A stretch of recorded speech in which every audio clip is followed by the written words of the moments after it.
I'm attorney Phil Jusino, and this is Finding Common Ground here on Altice. We've got a great show planned for today. The date is April 9th. The show will air on April 11th, Saturday. This show is seen every Saturday at 10 a.m. on channel 115. You can also see the show generally starting the end of the week, Friday or Saturday, on YouTube. You can go to my YouTube channel, which is Phil Jusino. Just go to YouTube, type in Phil Jusino, and you'll see me in a blue suit sitting at my desk with a nice smile on my face. Click that, you'll go to my YouTube page. Please hit subscribe, and then you can pick out the show you want to see. Last week we did a show dated 4/4. That was the first show that we really went heavy on current events and politics. We talk about COVID-19. We're going to also do that tonight, but we got something unique about my show. We have 4 guests tonight. Now, I've never done that with my taped show. I've done that in a live show where we had calls coming in. But in the taped show, we're trying something new. Now, in case you've seen my prior shows, the background is different. That was done in my studio. This is done in my man cave, in my house. All right? You can't see around, but I got the baseball wall behind me. I got a hockey wall. I got another sports wall of my kids and me when I was a little kid playing sports. I got my boxing machine. I got my pool table. I got my treadmill, try to get in better shape. So maybe someday I'll give you a little tour of the area. But we got a great show planned for tonight. We have 4 guests, like I said. We have one coming from Atlanta. We have one from Staten Island. We have one from Las Vegas. And we have one from here on Long Island. So let's get to it. The 4 guests that you're going to hear from tonight: Sal Vetro. He is a pharmacist in Las Vegas, formerly of Long Island. He is the brother of my prior co-host, Frank Vetro, who will also be a guest on my show. So Sal's a pharmacist in Vegas. He's going to be our first guest. Our second guest will be Kerry Campbell, one of my roommates from Fordham University, and he is a financial consultant. He's also on the board of a company in Virginia Beach. The third guest will be Frank Vetro. Frank Vetro is an educator of a school. He's still working, and he'll explain to you why, where most of the schools are shut down, but he's got a unique school, a very special school. And the last guest is Ed. I call him Ed from Atlanta. He became famous when I used to do the 103.9 FM LI News radio show. He was a frequent call-in guest. He was another roommate of mine. See a theme here? He was a roommate of mine when I went to Fordham University. I believe he was my roommate before Kerry Campbell was my roommate at Fordham University. Ed and I did a radio show, first called The Fordham Perspective, then we called it The Right Perspective, and that was done a couple of years ago. That was on internet radio. So without further ado, my producer is going to get Sal Vetro on the phone. While he's doing that, I just want to give you a couple of quick numbers. As of this date, April 9th, and the numbers are changing rapidly, with regard to COVID-19, we've had in America, this is America, 462,180 cases. Right now, deaths, 16,444. The news is, from Dr. Fauci and others, that will look like we're going to hit the apex by Easter. That is the peak. And then it's going to go down. They're saying by June 14, which is Flag Day, in fact, the day my grandfather passed away many years ago, that it would hopefully be down to 0, called flattening the curve. So we have Sal on the phone. Sal Vetro, how you doing, Sal? Good. How are you, Phil? You know, it's funny. We met, some years ago, and in fact, I went to one of your hockey games with Frank. But in the last couple of days, we've spoken a lot. In fact, I teased Frank. I said, I think I like you a little bit better than I like him. But I was only kidding. He's a good guy. He's a good guy. Thank you. So listen, how is COVID-19, and you're welcome, by the way, how is COVID-19 affecting Las Vegas? Oh, well, listen, I can't compare it to what's happening in New York because you guys look like you got a disaster over there, according to the computer. But it's a ghost town. I mean, yesterday the governor even shut down golf courses now. Wow. And I mean, at least I got to see people in my backyard walking around playing golf. There's nothing going on. People are all worried. Everybody's walking around with a mask. I mean, I don't know if that's helping or not, because you can't believe the media, whether it works or not anymore. Well, don't forget, at first they said don't wear the mask, and then they said wear a mask. Exactly. I don't really know what's going on. I think that's, you know what? while people say I don't take it very, very seriously, the problem is nobody knows anything. So how can I take anything seriously? Well, it's been a very steep learning curve because remember at first they said, if you're sick, wear a mask. Don't wear a mask otherwise. And then it changed. Like you said, it's changing rapidly because this is something, and you hit the nail on the head. Not a lot of people know a lot about this particular disease. They're learning constantly. And one day, and you don't know what the next day is going to, maybe not tomorrow they say don't wear a mask. But in any event, you live about 15 minutes from the Strip, what I would call the Strip in Vegas, correct? I do, yes. And you live in the suburbs, right? I do.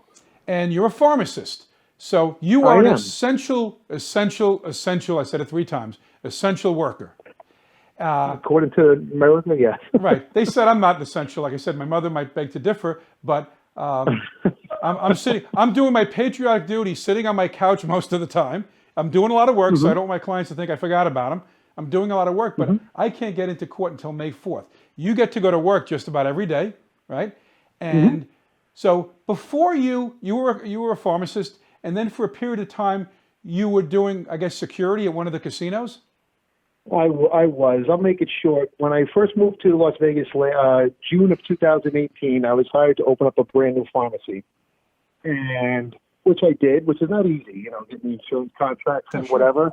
After I got him up running successfully after 2 months, he got rid of me. I guess he got what he wanted out of me, and that was my welcome to Las Vegas moment. So after that, I was doing some, temp work and stuff like that. And then my wife says, you got to get out of the house. So I applied to and got a job as a security officer for special events at the Palms Hotel. Yes. And I did that for 9 months. 9 months. And 9 months. So that's a very different job than a pharmacist, I would think. Very, very different job. A lot lower pay. But I will tell you, real down-to-earth people, real down-to-earth bosses, good people, good place to work. Right. And I had asked you the burning question, which you gave me the answer, but you could tell her. I said, had you met Chumley? And he's the guy with the TV show Porn Stars, and you said you didn't. You said you met. Tell me, like, maybe 1 or 2 of the most famous people you came across in that job. Well, we can go with a lot of them. I did the UFC Hall of Fame ceremony, so I saw all the UFC fighters, met quite a bit of them. Tito Ortiz, I wish I could have taken a picture, but I would have got fired Right. because he was a real good guy. I met almost every member of every band that I had to take care of. I used to watch I used to be in charge of the dressing rooms right in front of the stage. So I met every member of Styx. I met every member of Lady Antebellum. The drummer from Machine Gun Kelly, he actually was the cool guy. You know Machine Gun Kelly is, right? Well, I know. Yeah, he's a singer, isn't he? Yeah, he's a rapper, a young white rapper, like an Eminem protege, whatever. I don't know personally, but so his drummer, we got to such a nice friendship that he goes, you know what? After the concert, we got to go up to the club. You're coming to the after party. I said, listen, I'm 53 years old. I'm not coming up to an after party with you. You didn't go? Oh, okay. So, I met Jerry Rice and, Vince Neil of Motley Crue. I met a lot of people. Well, you said you met Styx. Did you meet Dennis DeYoung? Dennis DeYoung was not in the band. Okay. When they played last February. Well, he's not in the band. It's funny you mentioned, very quick story. When I was in college, my girlfriend was in entertainment, and she got to do a TV show, and I showed up and they had me in the audience, and then I was almost like a featured member of the audience. And at the end of the show, Dennis DeYoung, remember, also Buster Poindexter, remember him? Feeling Hot, the song. Right. So he was in the show, and Dennis DeYoung sang a couple of songs. And at the end of the show, myself and about 4 other people were backstage waiting to leave. Dennis DeYoung came out. The lights were low on in the studio. He sat down at the piano and he played us a medley of their songs. It was the coolest thing. There were 5 of us sitting around, Dennis DeYoung. But that was my brief shot at fame. The name of the show was This Week's Music by James Taylor's brother, Livingston Taylor, used to do the show. But anyway, okay. So let's get to some really important things. That was fun. Okay. As a pharmacist, yep. Obviously, we talked about this earlier today. Hydroxychloroquine. That's like the word that most people never heard of. You did, of course, but most people never heard of it until maybe about 3 weeks ago or within the last month when President Trump started talking about it. And he said, this might be a drug that can save people. What the heck have you got to lose? What is your experience with the drug? I agree with the president, actually. But it's not just agreeing with the president. I mean, there's a couple of doctors. I think this guy, Stephen Smith, sometimes, infectious disease expert, I believe his name is. It is. And some cardiologist. I think they're on some show. Listen, they're physicians, okay? They went to school for 95 years, okay? I think we have to trust their judgment. Forget about the president of the United States.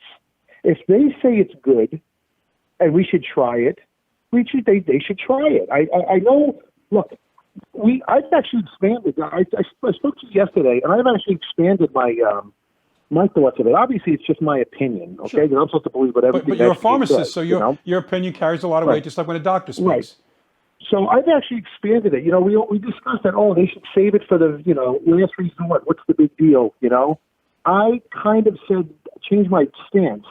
I think if you're diagnosed with COVID-19 and you just have mild symptoms, I think they should start that 5-day therapy of hydroxychloroquine and azithromycin. I agree. Maybe that would prevent them from going into the hospital. Provided there's enough medicine to go around. Right. Well, it's only 5 days each. What's the big deal? Right. This is a generic drug. It's been around since like the 1950s. Yeah, I think they said it was like 60 all these generic companies years. Can't increase production? Right. And I'm told malaria, rheumatoid arthritis, and lupus. Those are three maladies that. Now, the other thing I wanted to ask you about. I'm sorry. Go ahead. No, I was just going to say, most of the time I've dispensed it. It was always, twice a day for rheumatoid arthritis, and they just take it every month. Right. And believe me, they're not worried about side effects either. Well, that was my next question. What about the safety of the drug? Because I heard all kinds of things. It's dangerous. It's bad for the heart. Tell me what you know about the side effects of that particular drug. Okay. The side effects of that particular drug? Listen, how bad can the side effects be when it's safe to take when you're pregnant? Wow. Okay? There's not many side effects. Wow, that's great. Okay? They say vision impairment, and we discussed this about Viagra. Viagra can cause vision impairment, make your eyesight like totally blue. I don't see people stopping that. Right. And Phil, I think this will really sum it up. Okay? You've been to a pharmacy, right? You pick up your prescription, right? Sure. Okay. And with your prescription, you get a leaflet telling you about the medication, right? Right. Well, you should anyway. I do. Okay.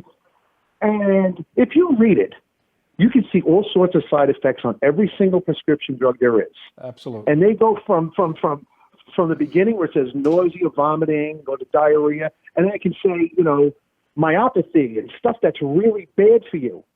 But so at that point, you as a patient can say, you know what? I'm not comfortable with this, and go to your doctor and say, I want something else. The point of the matter is, you have that choice to take it or not. The doctor feels that this is the stuff you're supposed to take, you take it.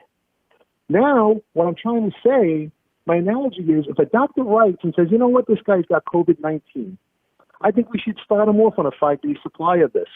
Right. Who is anybody who has the opposite reaction to this drug? What makes them think it's not okay? This is a doctor. Right. And if the patient doesn't want to take it, they don't have to. Right. But I'm sure most would want to. Right. Or if a doctor, for some reason, feels that a patient wouldn't do well on that particular drug, not for political reasons, but as a doctor, that's between the doctor and the patient. Now, the other day... That's absolutely correct. Right. The other day, there was a woman on Fox News. She might have been on other channels, too. It was a woman that was a politician, I think it was in Michigan, a black woman who was a Democrat from Michigan, and certainly not a Trump supporter. And she came on the show to thank President Trump, and she tweeted a thank you to him saying, if it wasn't for President Trump bringing attention to the drug and my doctor for prescribing it, I wouldn't have survived.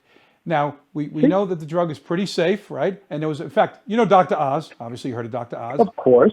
I was watching a show where he first heard someone speaking about it anecdotally, about they were on their deathbed, they were given the drug, and they survived. Right now, I'm speaking to Sal Vetro. He's a pharmacist in Las Vegas. I just want to reset, let people know whose voice they're hearing other than mine. Now, we got to wrap up the segment, Sal, but I wanted to, what about the availability? I have a doctor that I know, and he said that he contacted 2 pharmacies here on Long Island, and they were out of the drug. And I know some people from Facebook, because I'm on Facebook a lot. In fact, my future son-in-law calls me Facebook Phil. He said, this doctor said that he called 2 pharmacies, he couldn't get the drug, and somebody on Facebook, it worries because they have lupus. And they said, I need that drug. What about the availability? It's not available. It's not available. As soon as that France study came out, right, that was the first one. I decided at work to go to every single one of my wholesalers, which is about 6 of them, and said maybe we should just get a couple, in stock just for the hell of it. And it's been you cannot get it from the manufacturer. Right, and it's a cheap drug. It's a cheap drug. I'll go beyond that, Phil. Right. I'll go beyond that because 2 days later, when they said the azithromycin is good as an adjunct with that, I told my boss, let's get as much as we can. So we ordered 2 dozen of each strength. That next day, it was unavailable and still unavailable right now. Wow. So they got to produce more. Yes. They got to produce more.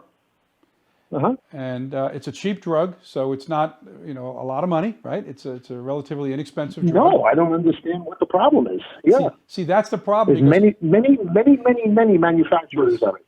Got to do that. But, all right, Sal, listen, I really want to thank you for calling in, giving us your perspective about Vegas and the drug. I really appreciate it. And your brother will be coming up third in the batting order, so that should be interesting. It'll be a different perspective. Okay. But Sal, thank you very much. Nice. You have a great night. Take care. All right. Bye. Thanks. You too. So my producer's going to get Kerry Campbell. Kerry Campbell was a roommate of mine at Fordham University.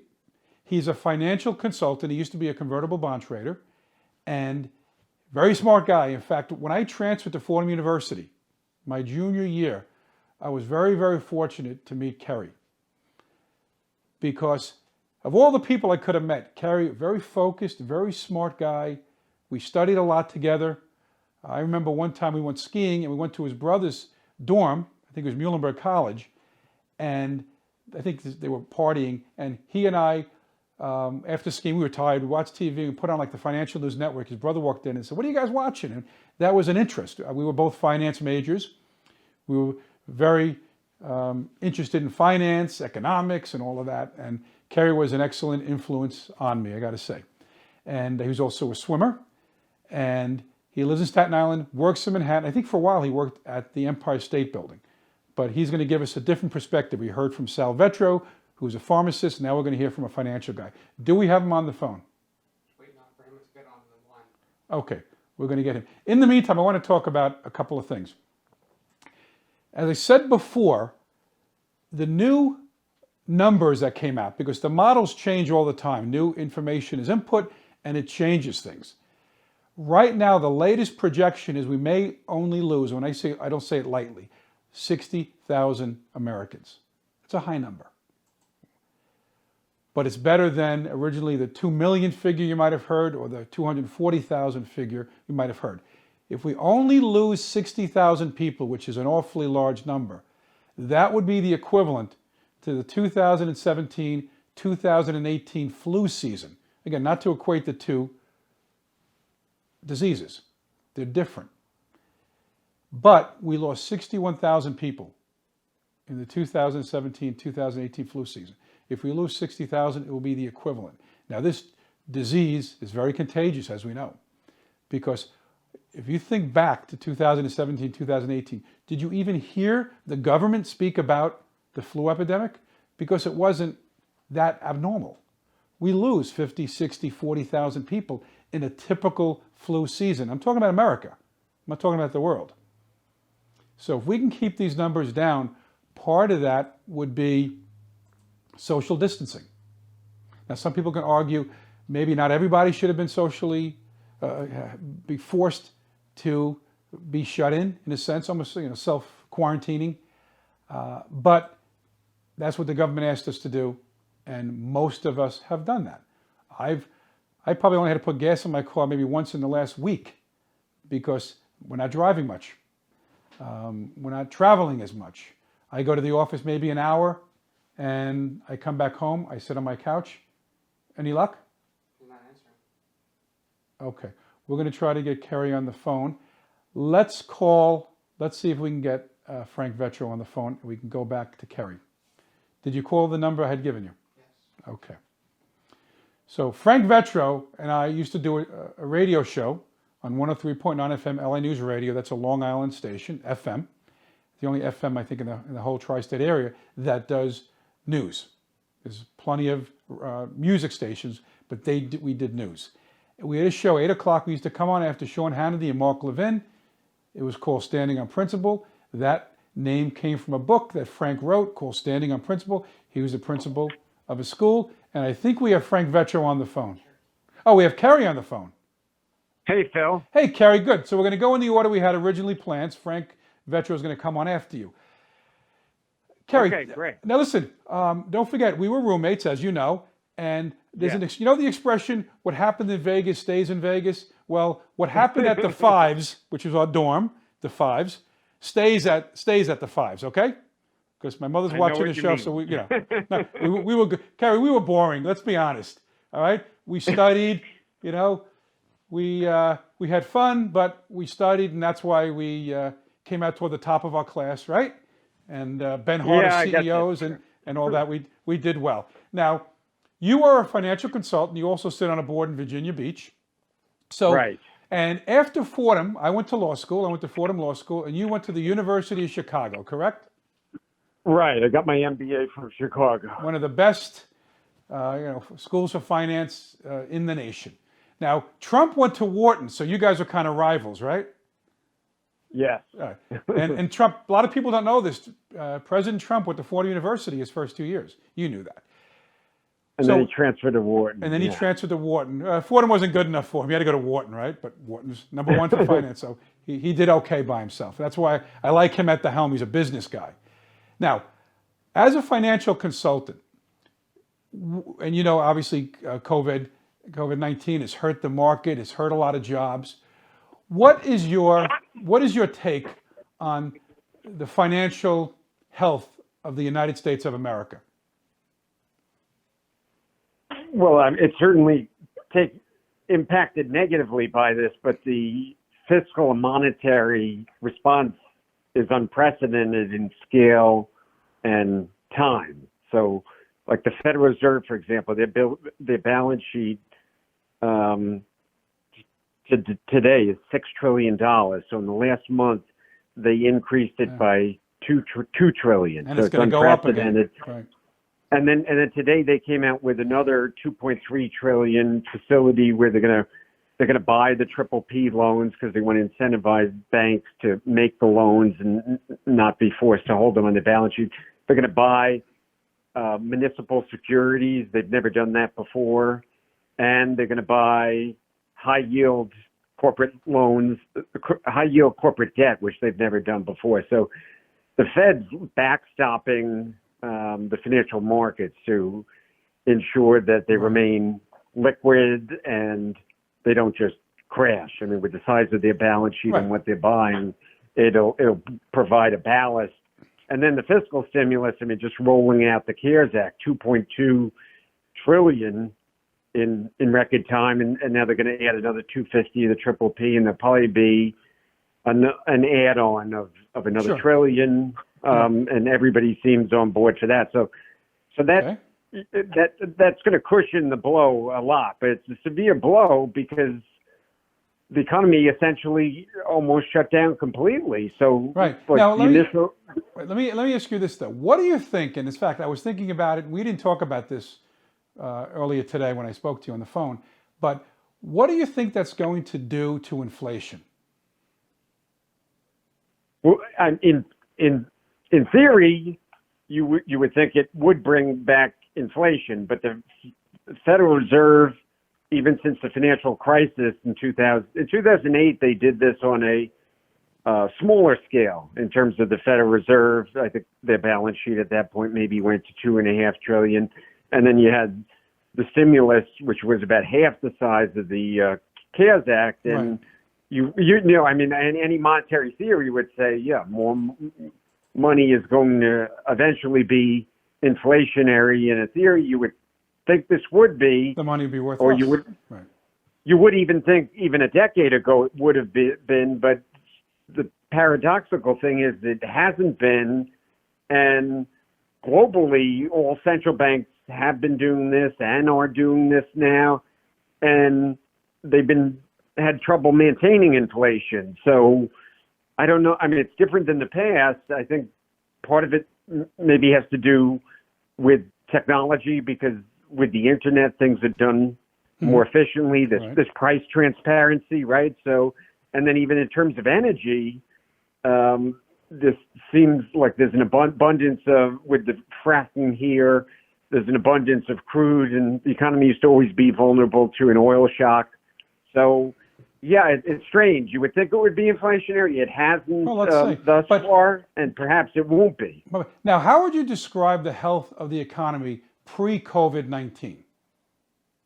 Very strong. It was record employment. There were 160 million people working, which Right. was a record. And in all segments, you know, black unemployment was incredibly low. You know, unemployment for women, Hispanics. The economy was chugging along, and I think, and I think you would agree with me, that if the economy was doing poorly, we'd be in worse shape because of COVID-19. Is that a fair statement? Much worse.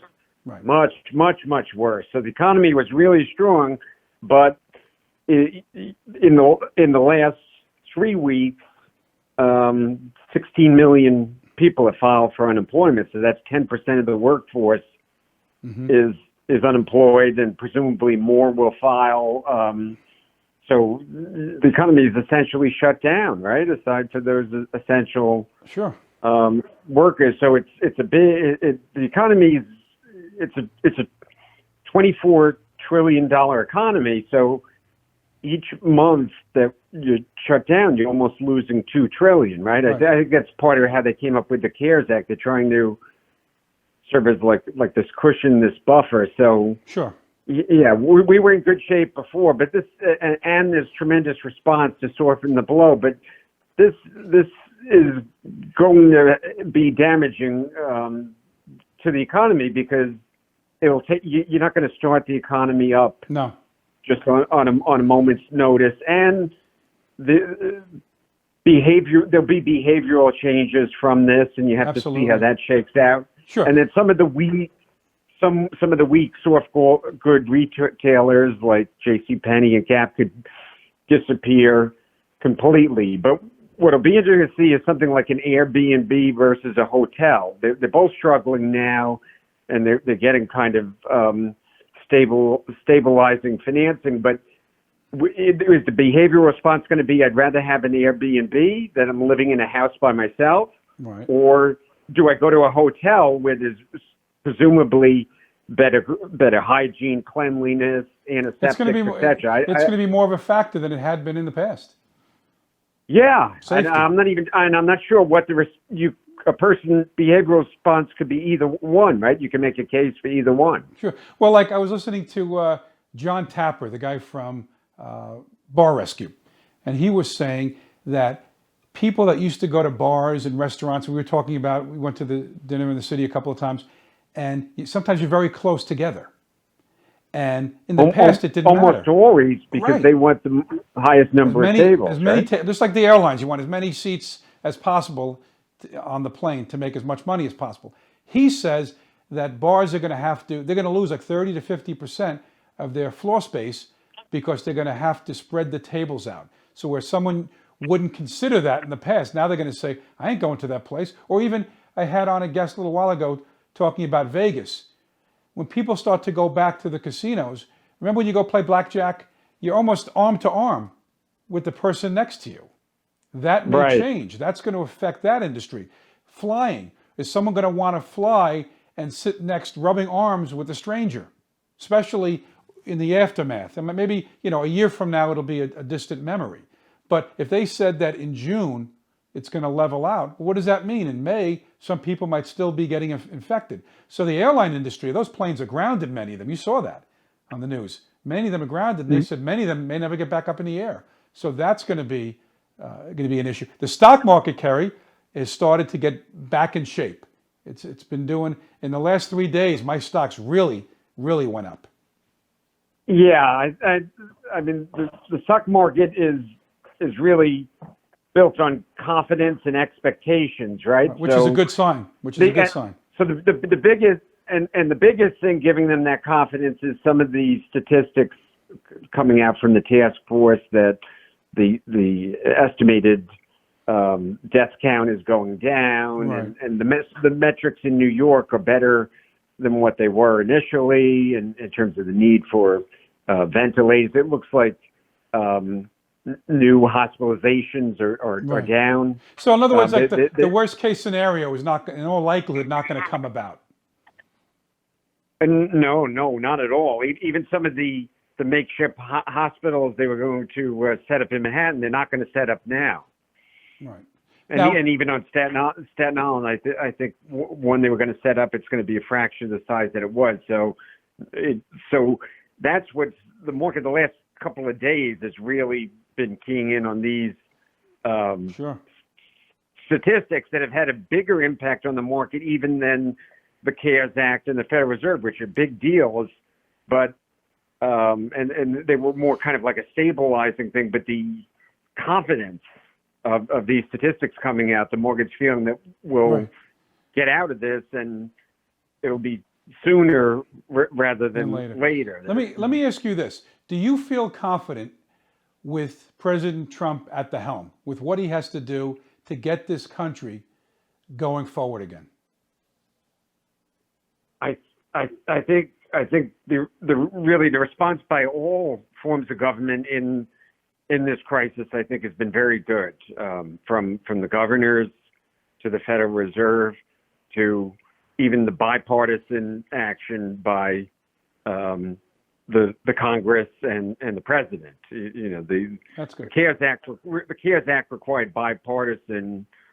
It was passed on a bipartisan basis, right? So there was. Yeah, there could have been a little less negotiation. pork in it. I don't think the Kennedy Center needed funds, but that's for another day.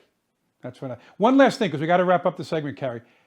Living in New York, now New York was ground zero. Almost like, how 9/11 was ground zero. New York City got hit extremely hard very quickly. What kind of information, now we've kind of watched the same news, but what kind of information in the early days were you getting? Were you told to shelter in place? What exactly and again, we only have about a minute or two, but what did you hear early on from the mayor and the governor as to how to behave, how to react to the early stages of COVID-19, which was called coronavirus back then? They didn't start using COVID-19 for a while, but what were you hearing? What were you told?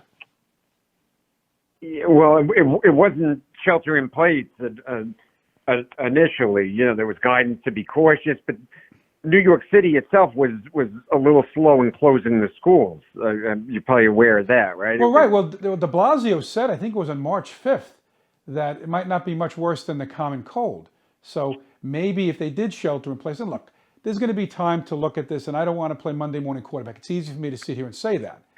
But if he would have, let's say, did that shelter in place a little bit sooner, it might have staved off. But be that as it may, even Fauci in the latter part of January was saying we don't have that much to worry about. So I think the experts were slow to understand because the Chinese lied to us. But you're in Staten Island. You worked in New York City. Thank God the curve is flattening. Suffolk County is getting hit hard right now. So that's where I am. And the Newsday came out and said, now Suffolk is ground zero. So it came out a little bit. Do you think the Suffolk County, Phil, is because of people that commute to the city? Yeah, right. I do. And in fact, also out east, because some people, in fact, I had a client who they wanted to get the heck out of the city and they went to the Hamptons. They had a place in the Hamptons. My daughter, who worked in Manhattan, got out in the nick of time because she was going to have to stay in the city for a while and then maybe go to their house in Connecticut. And the problem would be, then are you stuck with, sheltering in place where you'd rather be home? You know what I mean? So I think lessons will be learned, and I think in wrapping things up, I think you could agree, we have to take another look at how we dealt with China, and we have to make it so that we don't get 80% of our antibiotics from China and 90% of other medicines. We can't keep doing that. Just like we had to be energy independent, we have to be, to some extent, independent of China with regard to our medicines, because we can't have this again. I think there'll be bipartisan support for that. It's a national security issue, Exactly. right? It is. So, Kerry, listen, I want to thank you very much for calling in. You gave us a lot of insight. You were the financial guy, and I really appreciate you coming on the show. Thank you. It was my pleasure, Phil. We'll get together You have a soon. good evening. When this blows over, we'll take you to dinner. You take care. Okay, bye-bye. Bye-bye. Okay, so my producer is going to get Frank Vetro on the phone. As I was saying before, when I thought Frank was going to be number two, Frank and I did a radio show together, and we also did internet radio together. Frank is a friend of mine, a client of mine. Frank wrote a book called Standing on Principle, a great read. In fact, I think my producer is going to have the book cover on the screen. So you can see that Frank is, I think he's resting up against a wall or something like that, if I'm not mistaken. But in any event, it's a great read, Standing on Principle. So my producer is going to let me know when we got him on. Is Frank on the phone? Frank is on the phone, buddy. How are you? Frank is on the phone. So this is a first for me, because when I do the TV show, Frank, I haven't had any, I had guests, but never 4 call-in guests in one night. So my producer's doing a heck of a job, Dan Jusino. Hats off to him. I spoke to your brother first. I spoke to Kerry Campbell. He was the finance guy. Now you're the first educator. You're going to be followed by Ed Vilbig, and you know Ed very well. Yeah. As an educator, He's an educator. He's an educator too, but right now he's sitting at home. You are working. So explain to my audience why Frank Vetro, the educator, is still working when most schools are closed. Amazing. That's why. Well, that's one of the reasons.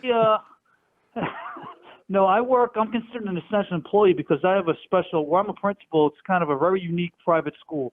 It's the most private. I say the name of it, but I'm really not allowed to say the name of the school even.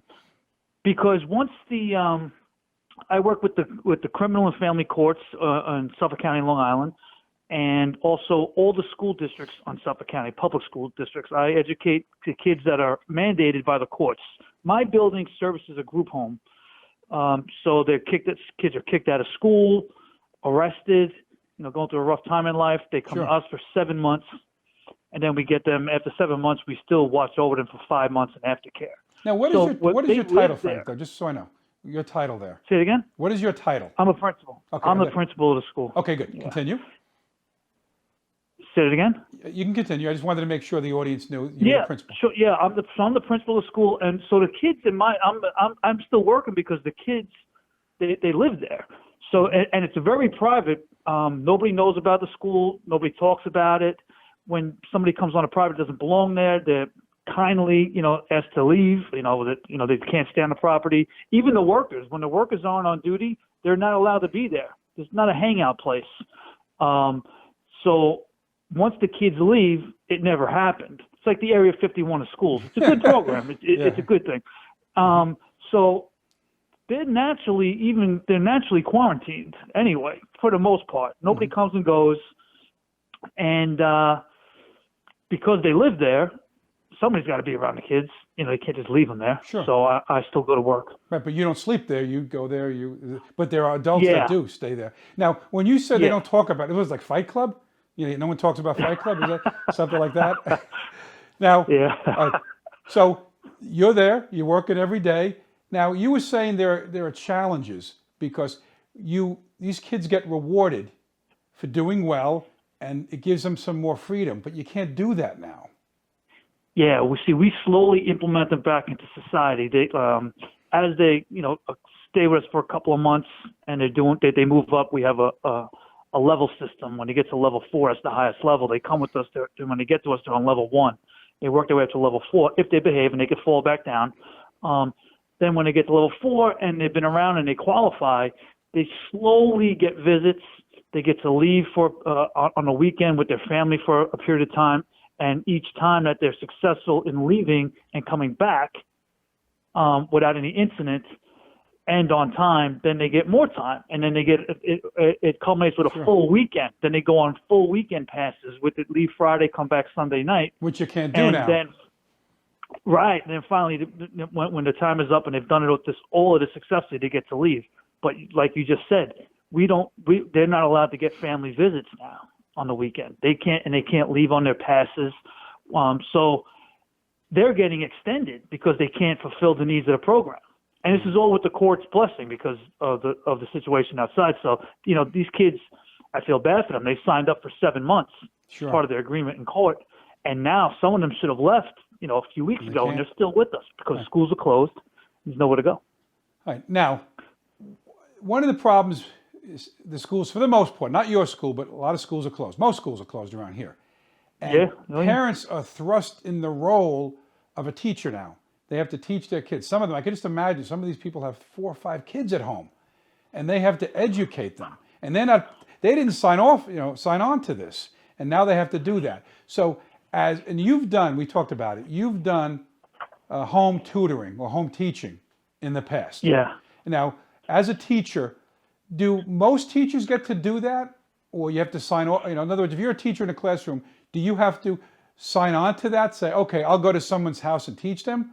Is it mandatory? Yeah. Is it optional? No, it's not mandatory. You sign up for it, and most teachers don't do it. Maybe a new teacher will do it because it's a pain in the butt. You sign up for it. You put in for it. Yeah. Right. Now, did you do that early in your career as a teacher or later in your career?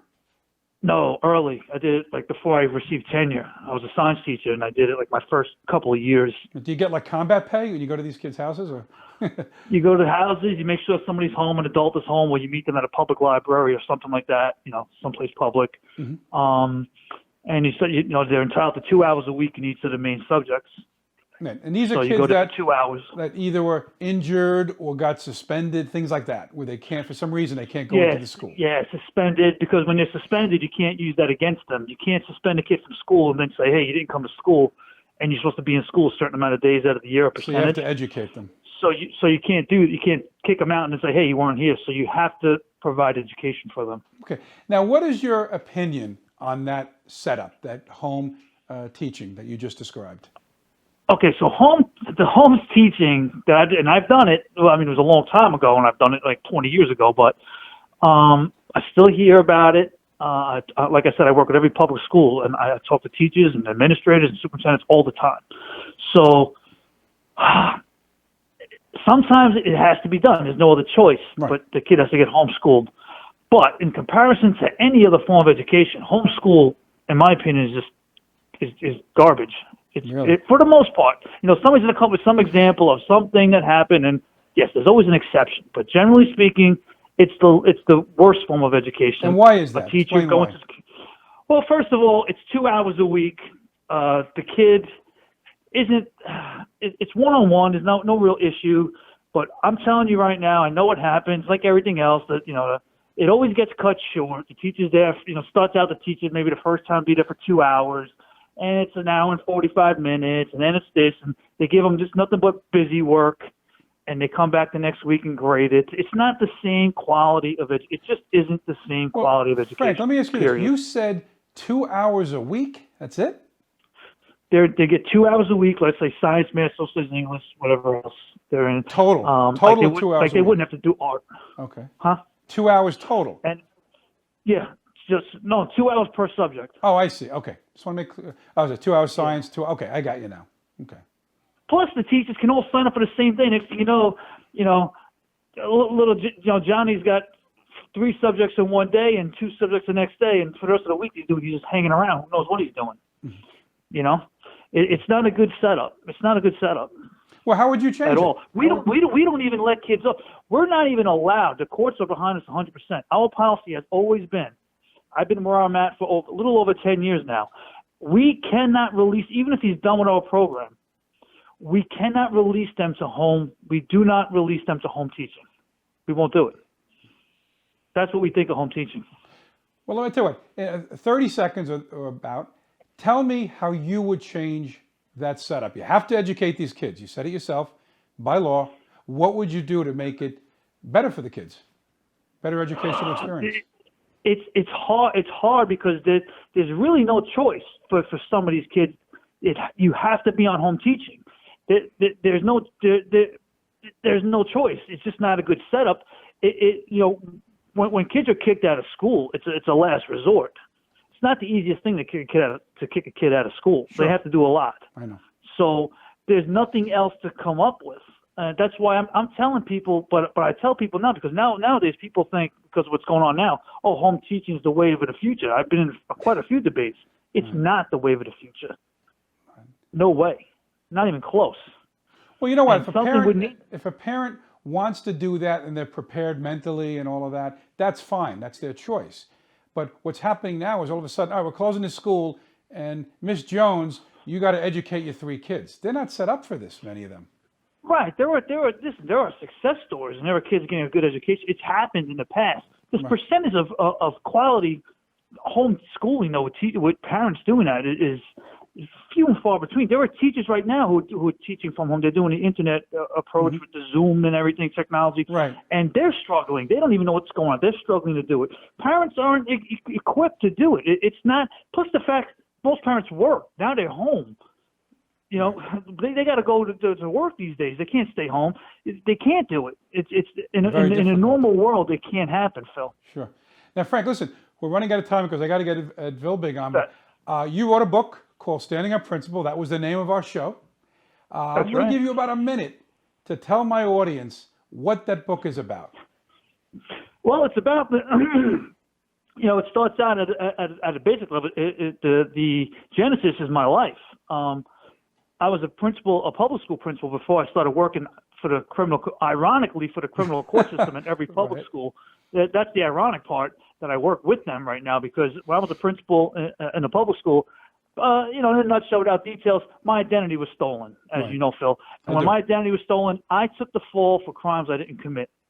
And I suffered tremendous loss. I was pilloried in the press, really stigmatized over it, and lost everything. Lost my career, wound up in Riverhead jail for a stint, and, lost everything. My home, went in my car for a little while, and, fought back a little bit.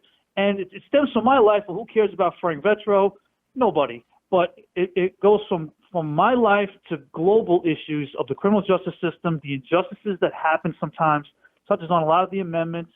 And, hey, there's a guy who's somewhat good-looking, if you ask him, named Phil Jusino, who's in the book. That's and right. I have a quote. He just skips to the back where his quote and picture is, though. Let's be Frank, but you got to be clear. I wasn't your attorney at that time, so let's be clear. No. Phil was. In fact, I always say this, and I mean this. I think if Phil was my attorney at the time, I wouldn't have suffered as much as I did. I think I would have everything would have panned out the way it should have panned out. But thank you.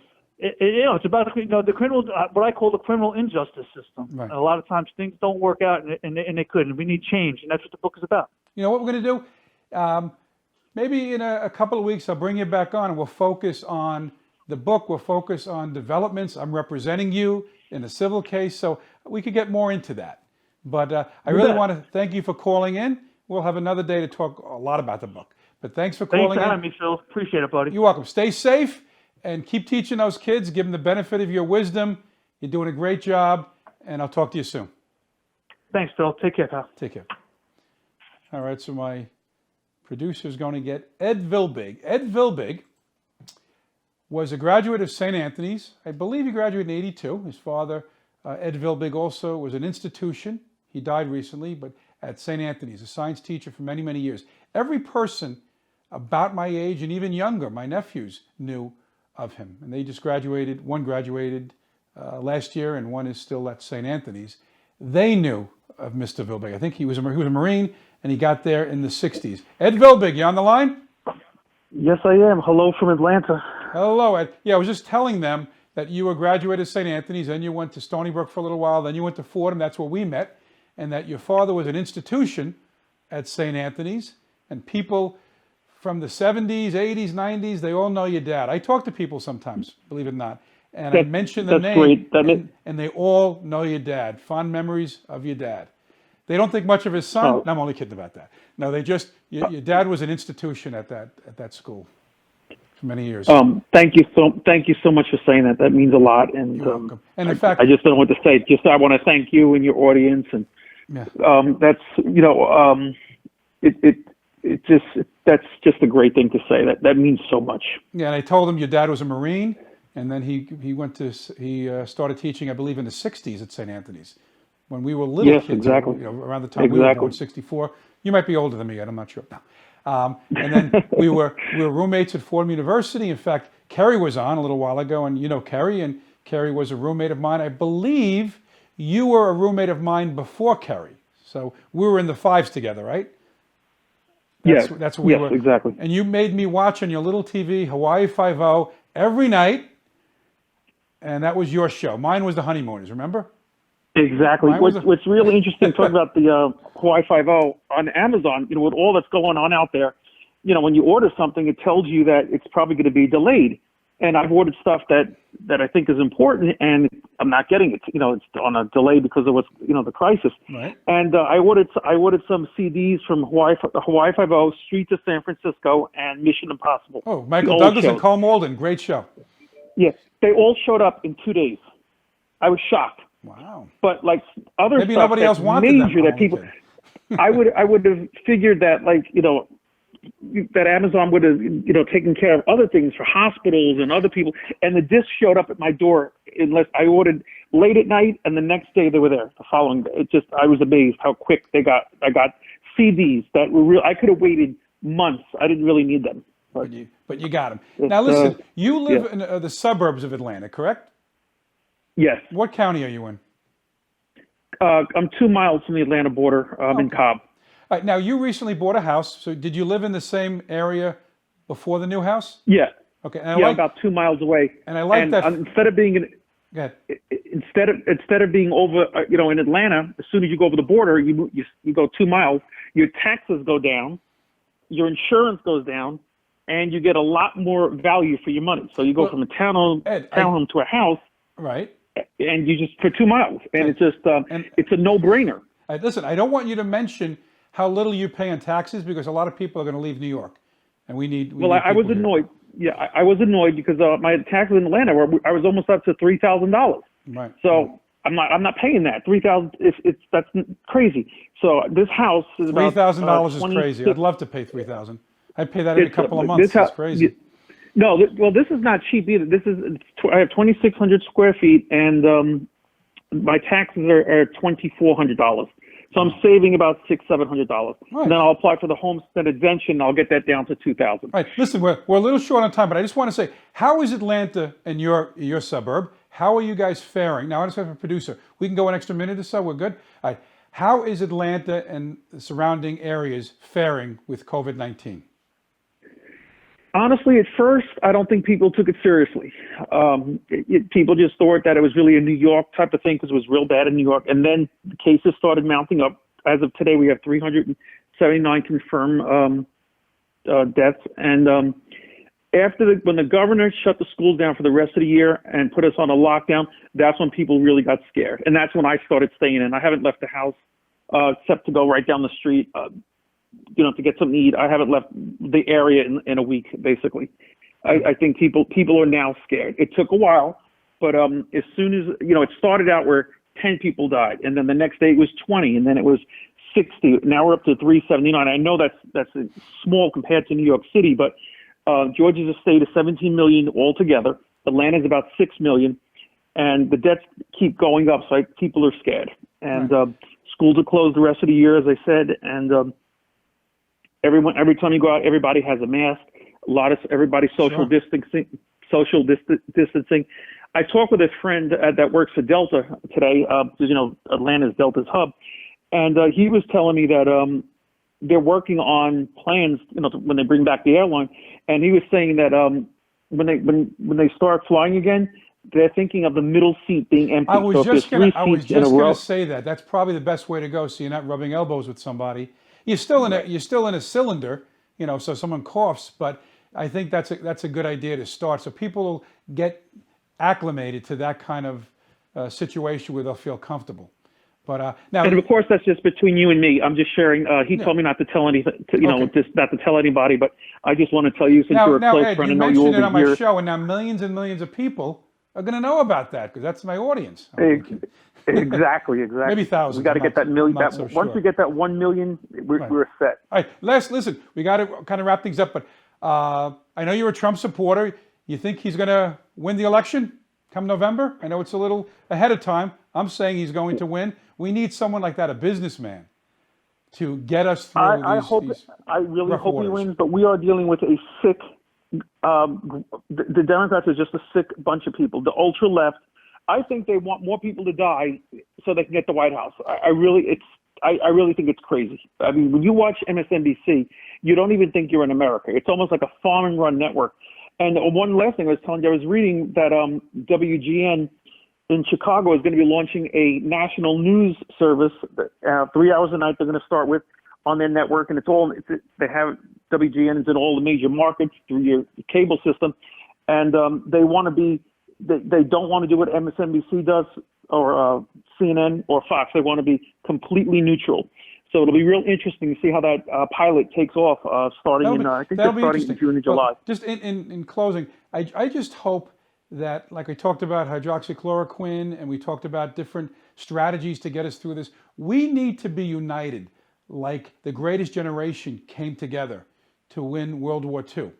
We have to be united. We can't look at it as Trump said something, so therefore we got to go the other way. Or Cuomo said something, we have to go the other way. We have to be united. There's going to be an opportunity, Ed, for us to look at how we could have done better at the federal level, at the state level, the local. Right now, we got to get through this, get people back to work, get people back into the schools, get people working again. We got to get that. You're 100% right. What you just said is everybody needs to listen to. That is so true. But when the people that do the most, that criticize the most, like Mayor de Blasio, he was the one. I was already out of work on March 13th. They had closed the schools Friday, March 13th. I remember it very well. My brother didn't get out of school for almost a week later. Right. But this is the one. He's the one that criticized everybody else. Sure. Which that doesn't make sense. The people that are screwing up are the ones that are trying to cover up what they've done. He's really made New York has almost 6,000 people now. I blame him for waiting another week and keeping everybody working. On March 5th, number on March 5th, he said it was like the common cold. Listen, Ed, we got to wrap up. My producer's looking at me because we're going to hit a hard break. I really want to thank you for calling. What I'm going to do the next time I'll bring you on. I'm going to bring you on first, and I'm going to give you more time because I wanted to hear what you had to say. But like I said, we were juggling 4 guests tonight, and my producer did a great job. He had to get people on the phone. It was a heck of a show with you guys. I really appreciate getting your perspective. And you take care. Stay safe. Tell your mother I said, be safe. Tell her I send my love, and make sure she doesn't go out to play bingo or anything like that. She's got to stay in and take care of herself. You take care, Ed. Have a good night. Thank you so much. You guys are great. Take care. Thank you. Want to thank you for watching the show. It was something new tonight, bringing on 4 guests. I think we're going to do this again. We had a great time. Last day I wrote a book called Divorce: A Practical Guide. Great read. My producer probably has the book cover on the screen. And if you need some information, it's a good book to read. You can reach me at JusinoLaw.com, JusinoLaw.com, or 631-588-3155. If you need any information, if you want to sit down with me, we can go over things. And you have a great night, and let's get through this. Take care.